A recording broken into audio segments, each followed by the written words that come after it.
A Batman 66 animated film with William Shatner as Two-Face? That's perfect. Let's talk about it.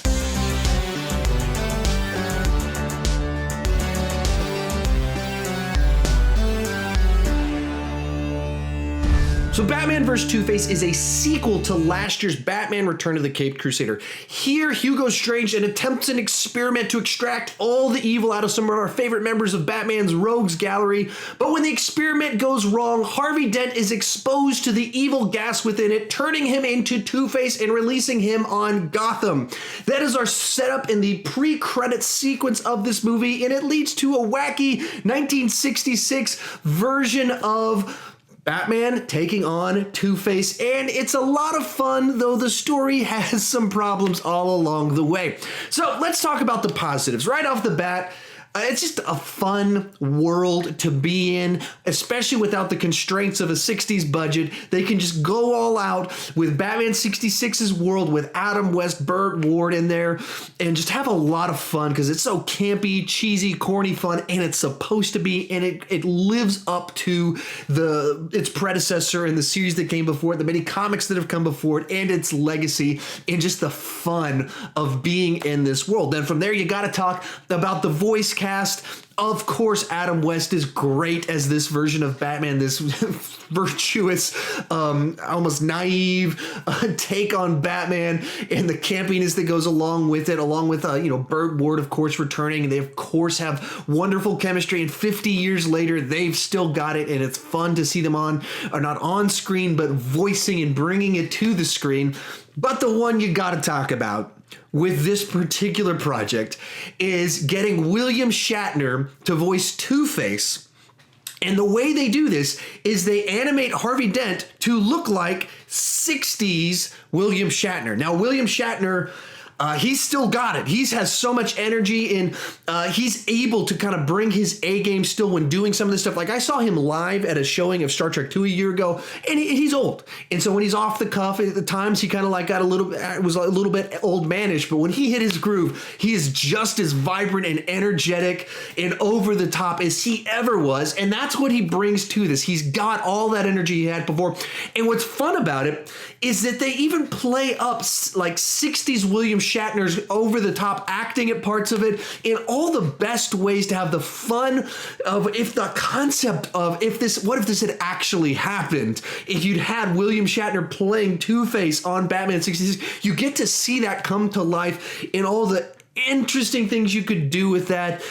Just perfect casting, and the way they did it works. It's what you want to see delivered from this combination of things. Along the way, just like in the Return of the Caped Crusader, you get so many little Easter eggs, little hints of these characters you want to see. You actually get to see Harleen Quinzel in this, or Dr. Quinzel working with Hugo Strange at the beginning of it. So even some little really cool Easter eggs that they brought into it. You get Bookworm coming back. You get King Tut. So just the fun things you want to see in this. And that's really the key word, fun. And that this gets to exist, a Batman 66 story with William Shatner in it. So those are the big positives for me. On the negative, there's really just kind of two things that come to mind. The big one is really the way they've chosen to construct the stories with each of these movies just hasn't resonated with me. And they've picked an odd way that kind of feels like we're keeping it a little bit at arm's length. In this case, essentially, I gave you my setup for the movie is really, it's the pre-credit sequence of it, sets up the movie, and then it montages through some things, jumps forward, and almost the story they do tell feels more like the sequel to the setup. It feels like there's a movie that's the pre-credit sequence and the credit sequence and some stuff montaged in there. And this is the sequel to that movie. And I feel like it would have been interesting to see that first movie and this second movie. But the way the story works, it just kind of feels kind of distant because we montage through one story and then we tell this kind of King Tut story and Bookworm ties into it. And then we go back to kind of some Two-Face type stuff. And it just feels like the story's kind of jumping through a little bit too much stuff. And I felt that's kind of what the first one did as well. And that was it just felt like I'm not connecting in with the story because we're moving so fast and jumping to the next story that, oh, okay, here's what the actual story is, unfolds like about halfway through the movie. You really realize what the story is and how the pieces fit together.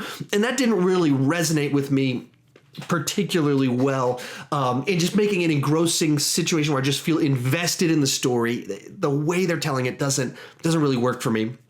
And then the second negative I kind of have is, unfortunately, when I hear Adam West and Lee Merriweather, when I hear their two voices working on this material, they sound old to me. Now, they are old. I, of course, know that. But it becomes a distraction at a certain point in time. And it's an unfortunate criticism to have because it's so fun to see them in this situation, but you just hear him and he sounds old, especially when contrasted with William Shatner, who's born just a few years after Adam West, but sounds 20 years younger. I just hear old man voice when it's Adam West, and then Lee Merriweather it just sounds like generic voice actor doing it. Not necessarily that she sounds ancient, but she just doesn't bring a distinction to the part. That was my take on it. It's of course great that it's her. It's neat that it's her. But unlike where Adam West, Burt Ward, you feel like, oh yeah, that's them right there on the screen. William Shatner feels like, this is so amazing. We're hearing this. She doesn't necessarily have the charisma, the charm, the boom that just pops through the way some of the other voice talent does. That's my take on it. Overall, I enjoyed this one probably a good bit more than the previous one, which I enjoyed. I thought it was good. This one I thought was better. And so I'd give this one a 7 out of 10, very much on the back of William Shatner giving that extra oomph. These are movies that the concept of them I like more than the execution of them because of the plot and the way they kind of unfold. It just doesn't pull me in the way I want them to, though it's so fun to be in this world and kind of get to be there, a couple more times. But that's my take on it. And if I'm being honest, I'm just glad they exist. It's so cool that we got a couple of these before Adam West passed, and that especially something so cool as seeing William Shatner come to. So I'm so glad they exist. I just wish they were a little bit better in the execution of the story and the way they told what the stories they told to tell with this playground that they got to play with in making these. That's my take on it. How about you? What were your thoughts on it? Tell me down below in the comment section. I'd love to hear your take on it. And if there's something I'm missing in there, if you're new to my channel, please consider clicking that subscribe button. I do movie reviews, TV reviews, ranking videos, but the key thing is I don't want to just talk about movies and TV. I want to talk about movies and TV with you. So join me in the comment section. Let's have a lively discussion, and thank you so much for watching.